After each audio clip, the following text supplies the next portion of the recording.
4,000 years ago, when the first cities rose along the Tigris and Euphrates, people feared more than war or famine. They feared her. Lamashtu, the lion-headed demon woman, stalked the nights of ancient Mesopotamia. To the Sumerians and Akkadians, she was no mythic symbol but a deadly reality, written into clay tablets, carved on amulets, and whispered about in the houses of the sick. Mesopotamia, the land between rivers, lies in what is now southern Iraq. Around 2000 BCE, priests and healers wrote protective spells in cuneiform on clay. Among hundreds of spirits, they named one most feared, Lamashtu. Her name appears in Sumerian as Dime and in Akkadian as Lamashtu. Archaeologists have found more than 100 plaques and amulets showing her: lion's head, donkey's teeth, long fingers, naked breasts, standing on a donkey, suckling wild animals. The detail repeats across centuries, proof that people believed she was real enough to picture precisely. Death in childbirth was common. Disease struck children first. When a mother lost her baby, no doctor could explain why, so they blamed the invisible forces that hovered in the dark.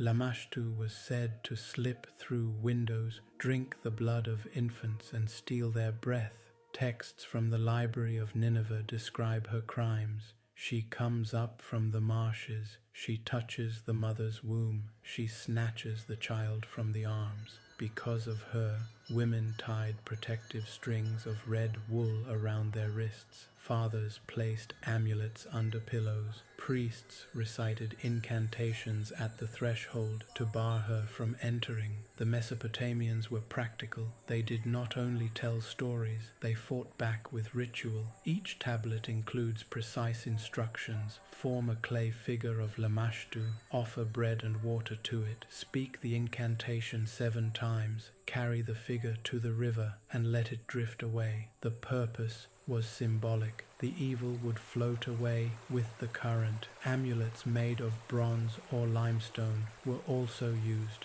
On many of them, another demon appears, Pazuzu, the king of the southwest wind. Though dangerous himself, Pazuzu was invoked as her enemy. His grotesque face with bulging eyes and a dog-like mouth was believed to drive Lamashtu away.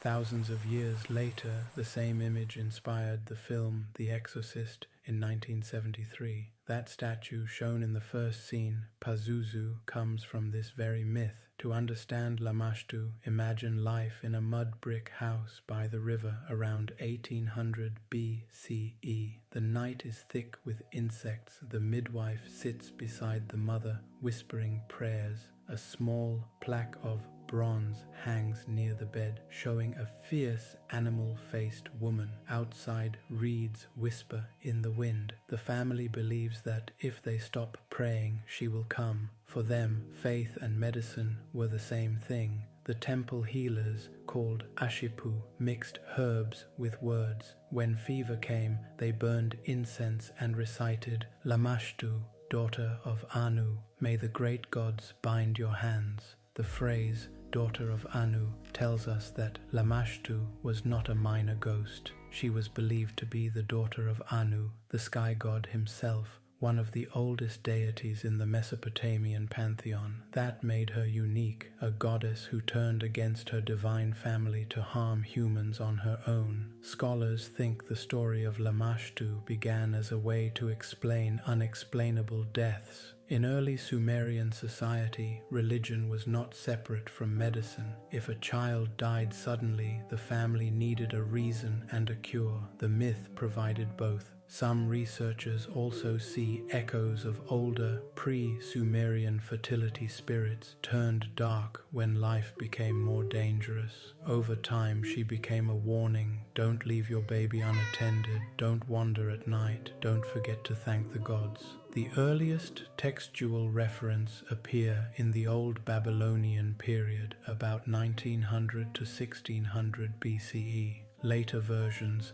from the Neo-Assyrian Empire standardized her appearance and the protective rituals. This long continuity shows that belief in Lamashtu lasted over 2,000 years, longer than the Roman Empire itself.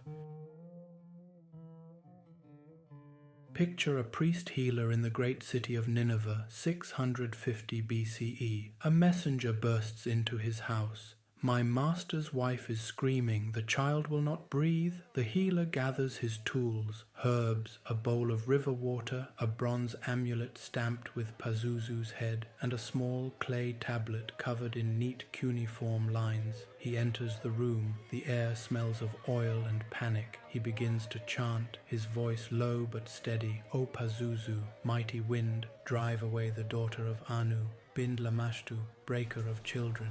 He sprinkles the water, lifts the amulet toward the door, and sets it above the child's head. Outside, thunder rolls. The storm wind rises. To the family, it means the spell has worked. The demon has been chased back to the river. The mother weeps with relief.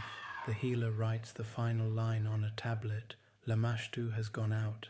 The child shall live. Whether the baby truly lived, we can't know. But the record of that ritual, written in clay, survived millennia. Modern archaeologists have uncovered dozens of Lamashtu plaques in places like Assur, Nimrud, and Babylon. The British Museum and the Louvre hold some of the best examples.